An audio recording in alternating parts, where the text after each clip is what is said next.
ಇದರಲ್ಲಿ mini ranges ಇರುತ್ತೆ, ಅದು ಹೈಯರ್ ರೇಂಜಸ್ ಇರುತ್ತೆ. ಡಿಪೆಂಡ್ಸ್ ಅಪಾನ್ ದ ಕನ್ಸಂಪ್ಷನ್ ಮೇಲೆ ವಾಟರ್ ಸಾಫ್ಟ್ನರ್ ನಾವು ಡಿಸೈನ್ ಮಾಡ್ತೀವಿ. ಇದು ಸ್ಮಾಲರ್ ಕೆಪಾಸಿಟಿ, ಇದಕ್ಕಿಂತ ಚಿಕ್ಕದು ಇದೆ, ಸಿಂಗಲ್ ಬಾತ್ರೂಮ್ಗೆ ಯೂಸ್ ಮಾಡೋಂಥ ಪ್ರಾಡಕ್ಟು ಇದೆ. ಇದು ಮ್ಯಾನ್ಯಲ್ ಆಗಿ ಆಪ್ರೇಟ್ ಮಾಡ್ಬೋದು, ಮತ್ತು ಆಟೋಮೆಟಿಕಲ್ಲು ಸಿಂಗಲ್ ಪ್ರಾಡಕ್ಟು ಚಿಕ್ಕದು. ಇದು ಹೇಗಂದರೆ ನಂಬರ್ ಆಫ್ ಬಾತ್ರೂಮು ಜನ ಹೆಂಗಿರ್ತಾರೆ ಅದ್ರ ಮೇಲೆ ರೇಂಜಸ್ ಇದೆ. ಎಲ್ಲ ಫುಲ್ಲಿ ಆಟೋಮೆಟಿಕ್ ಸಿಸ್ಟಮ್ ಇದೆ. ಇದೊಂದೇ ಒಂದು ಸಿಸ್ಟಮ್ ಮಾತ್ರ ಮ್ಯಾನ್ಯಲ್ ಇದೆ. ಇದು ಯಾಕೆಂದರೆ ಕೆಲವರು ಅಡಾಪ್ಟ್ ಮಾಡ್ಕೊಳ್ಳೋಕೆ ಅಫೋರ್ಡಬಲ್ ಇಲ್ಲ ಅಂದಾಗ ಇದನ್ನು they can buy. Otherwise they can go with even smaller range also automatic ಇದೆ ನಮ್ಮಲ್ಲಿ ಸಾಫ್ಟ್ನಿಂಗ್ ಸಿಸ್ಟಮಲ್ಲಿ. ಮತ್ತು ಇದು ಬಂದು ಡ್ರಿಂಕಿಂಗ್ ವಾಟ್ರಿಗೆ RO ಸಿಸ್ಟಮು. ಇದು ವೆರಿ ಕಾಂಪ್ಯಾಕ್ಟ್ ಮಾಡಲು ಆ ಮಾರ್ಕೆಟಲ್ಲಿ ಅವೈಲಬಲ್ ಇರೋದಕ್ಕಿಂತ ಇದು ತುಂಬ ಎಕಾನಮಿಯಾಗಿ ಡಿಸೈನ್ ಮಾಡಿದ್ದೀವಿ. ನಾರ್ಮಲಿ ಹಾರಿಜೆಂಟಲ್ ಮಾಡಿದಾಗ ಜಾಗ ಜಾಸ್ತಿ ತಗೊಳ್ತಿತ್ತು, ಕಡಿಮೆ ಸ್ಪೇಸಲ್ಲಿ ಅದು 100 LPH RO ಇದು ಕೆಪಾಸಿಟಿ.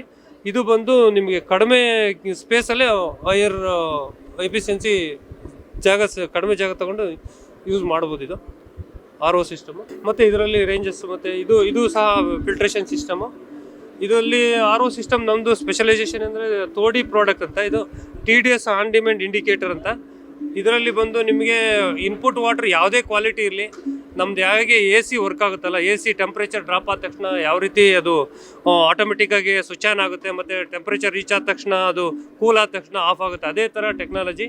ವಾಟರ್ ಕ್ವಾಲಿಟಿ ಯಾವುದೇ ಇನ್ಪುಟ್ ಇರಲಿ, ಅದು ಹಾರ್ಡ್ ವಾಟ್ರು ಇವನ್ 1000 PPM ಇರ್ಬೋದು, ಅಥವಾ 500 PPM ಇರ್ಬೋದು, 250 PPM ಇರ್ಬೋದು, ಆಟೋಮೆಟಿಕ್ಕಾಗಿ ಇದರಲ್ಲಿ TDN ಆನ್ ಡಿಮ್ಯಾಂಡ್ ಇಂಡಿಕೇಶನ್ ಮೇಲೆ ಅದು ಅದೇ ಸೆಟ್ ಮಾಡ್ಕೊಳ್ಳುತ್ತೆ. ಯಾಕೆಂದರೆ ಇದರಲ್ಲಿ RO, UV, UF ಬರೀ RO ಕೊಡೋದ್ರಿಂದ ಏನಾಗುತ್ತೆ, ಮಿನರಲ್ಸ್ ಎಲ್ಲ ರಿಮೂವ್ ಆಗುತ್ತೆ, ಬಾಡಿಗೆ ನಮಗೆ ರೆಸಿಸ್ಟೆನ್ಸ್ ಪವರ್ ಇಲ್ದಂಗೆ ಆಗುತ್ತೆ.